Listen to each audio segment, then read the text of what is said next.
Hello दोस्तों, मैं हूं डॉक्टर अमजद अयूब मिर्ज़ा और आप देख रहे हैं बलूचिस्तान न्यूज़ एक्सक्लूसिव। आज की जो ताज़ा खबरें हैं उसमें एक तो ये कि कुलवा में फ़ौजी कैंप के ऊपर नामालूम अफराद ने हमला किया है। अब अभी तक किसी ने ज़िम्मेदारी कबूल नहीं की। हो सकता है शाम तक इसके बारे में मज़ीद तफसीलात मुहैया हों। लेकिन इससे भी अहम जो इस वक्त डेवलपमेंट है वो ये है कि दूसरे दिन भी जो है वो बलूचिस्तान में दो मकामात पर एहतजाजी धरना ताहाल जारी है। और इस धरने की ख़ास बात यह है कि ये धरना औरतों ने दिया है, बलूच ख़वातीन ने और बच्चों ने यह धरना दिया है। और एक धरना जो है वो ज़िला केच के मरकज़ी शहर तुर्बत में और दूसरा शापक में जो है वो जारी है 2 दिन से। और इसके अलावा जो है वो बलीदा से पाकिस्तानी फोर्सेस के हाथों जो जबरी लापता किए गए अजीज़ बलोच उनकी जबरी गुमशुदगी के ख़िलाफ़ जो है वो धरना जारी है।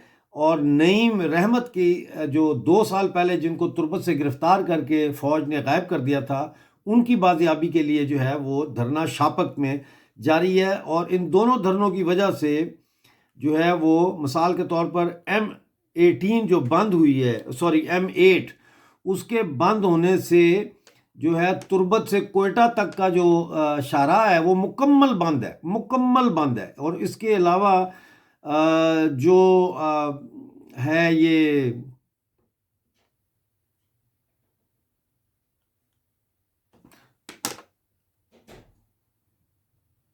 तुर्बत से गवादर और कराची ये भी मुकम्मल तौर पर शाहराह जो है ये बंद है। तो पाकिस्तान का कोई टीवी चैनल जो है वो आपको ये ख़बरें नहीं बता रहा। कुछ ऑनलाइन बलोच न्यूज़ की व्हाट्सएप ग्रुप्स वगैरह हैं, वो कुछ ख़बरें देते हैं, लेकिन जो मेन मीडिया है वो बलूचिस्तान के अंदर जो जुल्म और तशद्दुद हो रहा है बलोच कौम के ऊपर उसकी कोई रिपोर्टिंग नहीं कर रहा। पूरी दुनिया में कहीं पे भी रिपोर्टिंग नहीं हो रही। यानी भारत इतना बड़ा मीडिया है इंडिया का, लेकिन उस पर आप शाज़ व नादर ही कभी साल में एक दफ़ा बलूचिस्तान के हवाले से कोई ख़बर नशर होती है। इसलिए बलूचिस्तान न्यूज़ एक्सक्लूसिव का ये जो यूट्यूब चैनल है ये इंतहाई अहमियत का हामिल है। और ये आपके ऊपर कौमी आज़ादी की जदोजहद का फ़र्ज़ बनता है कि इसको सब्सक्राइब करें, वीडियो को लाइक करें, ज़्यादा से ज़्यादा शेयर करें और अपने दोस्तों को भी कहें कि इस चैनल को सब्सक्राइब करें। Thank you very much. देखते रहें बलूचिस्तान न्यूज़ एक्सक्लूसिव। मिलते हैं अगली वीडियो में। खुदा हाफिज़।